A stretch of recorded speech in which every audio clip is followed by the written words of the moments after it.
Em nome do Pai, do Filho e do Espírito Santo. Amém. Vinde, Espírito Santo, enchei os corações dos vossos fiéis e acendei neles o fogo do vosso amor.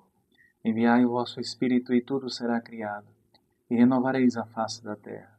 Oremos, ó Deus que instruíste os corações dos vossos fiéis com a luz do Espírito Santo. Fazei que apreciemos retamente todas as coisas, segundo o mesmo Espírito, e gozemos sempre da sua consolação. Por Cristo nosso Senhor. Amém. Maria, sede da sabedoria, rogai por nós. São José, rogai por nós. Em nome do Pai, do Filho e do Espírito Santo. Amém. Meu querido irmão, minha querida irmã, seja muito bem-vindo ao nosso canal. Nós estamos fazendo a reflexão sobre o livro dos Provérbios e nesta caminhada nós nos encontramos no prólogo desta obra, que corresponde aos 9 primeiros capítulos. Hoje nós iremos meditar Provérbios, capítulo 2, versículo 17, que dentro do prólogo faz parte da seção que diz respeito aos benefícios da sabedoria. Pois bem, Provérbios, capítulo 2, versículo 17 diz assim: Ela abandona o companheiro de sua juventude e esquece a aliança do seu Deus. Ela quem?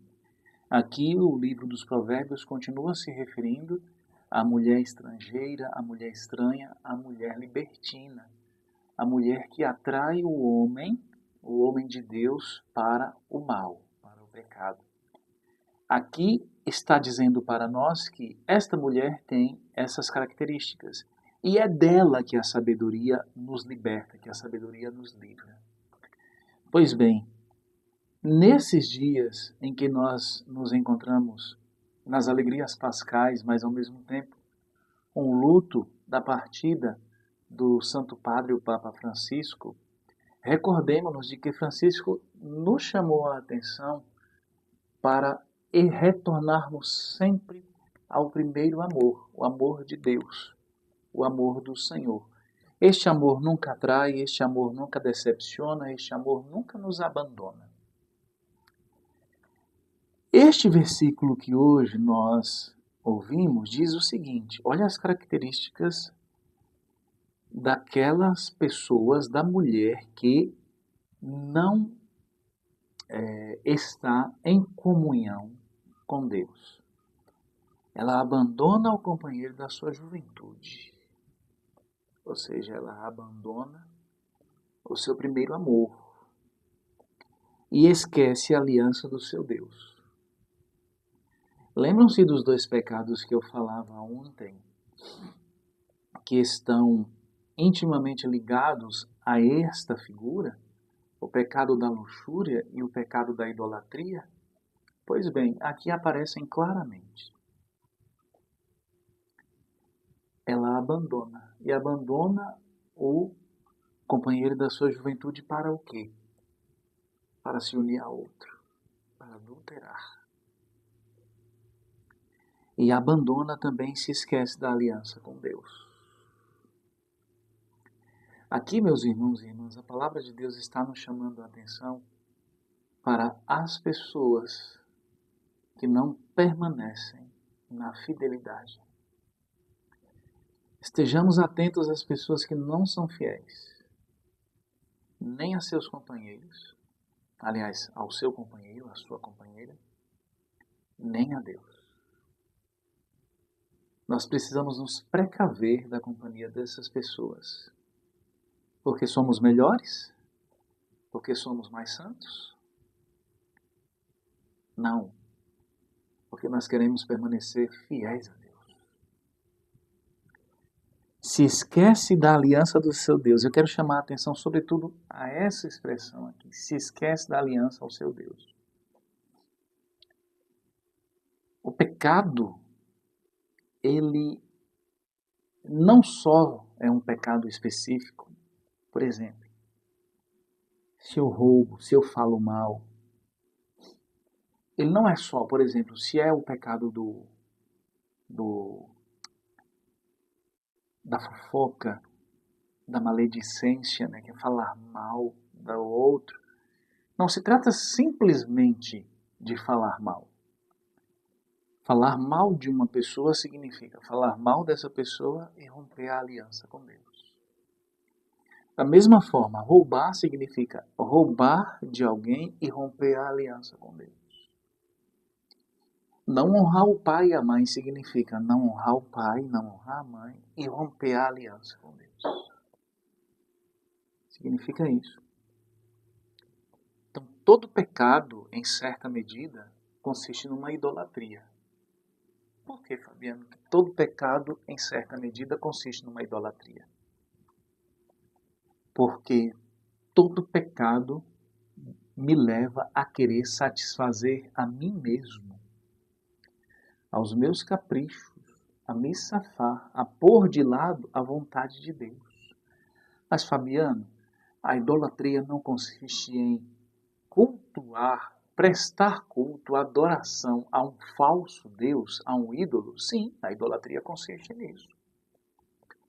Mas toda vez que eu procuro colocar a minha vontade acima de tudo, acima das coisas, acima do próprio Deus, eu estou cometendo o pecado da egolatria. E o que é a egolatria? Fazer de mim mesmo, do meu ego, um ídolo. A minha vontade acima de tudo, os meus caprichos acima de tudo.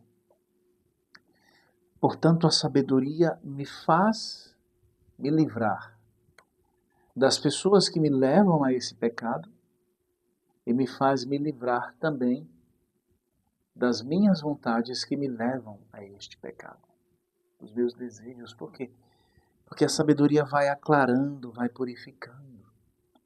Porque a sabedoria vai ordenando todas as coisas. A sabedoria vai fazendo com que cada coisa ocupe o seu devido lugar na minha vida. A sabedoria, por exemplo, me faz querer Deus como o amor supremo da minha vida. Então a sabedoria me leva, por exemplo, a amar a Deus sobre todas as coisas.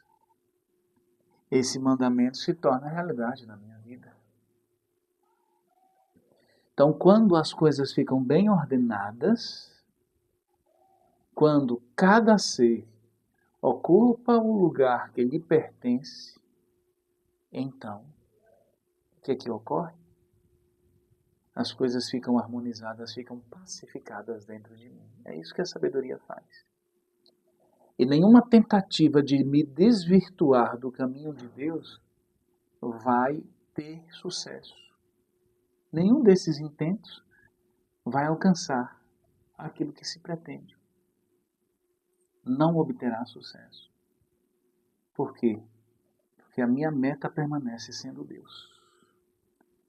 A sabedoria, portanto, é um escudo para me libertar do mal, para me livrar do mal. A sabedoria, portanto, e a sabedoria é a própria ação do Espírito Santo de Deus, vai purificando o meu coração. Vai pacificando o meu coração. De tal modo que Deus ocupe sempre o primeiro lugar. Que o reino de Deus venha em seguida. Que a vontade de Deus venha em seguida. Que o amor ao próximo venha em seguida. Que o bem, a salvação das almas, incluindo a minha, também venham em seguida. Então as coisas ficam bem ordenadas. A sabedoria, portanto, me faz perceber quais são as pessoas que são infiéis, que traem, e me livrar. A sabedoria me livra desse tipo de companhia. A sabedoria me faz compreender que essa companhia não me leva para Deus.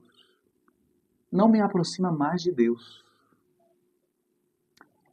E eu não fico cheio de respeito humano para, de algum modo, romper com quem se faz inimigo de Deus, ainda que não seja inimigo declarado.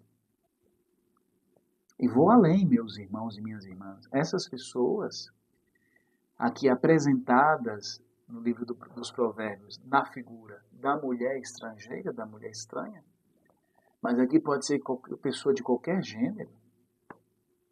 Vou além. Essas pessoas, elas não se encontram fora da igreja. Elas também estão dentro da igreja.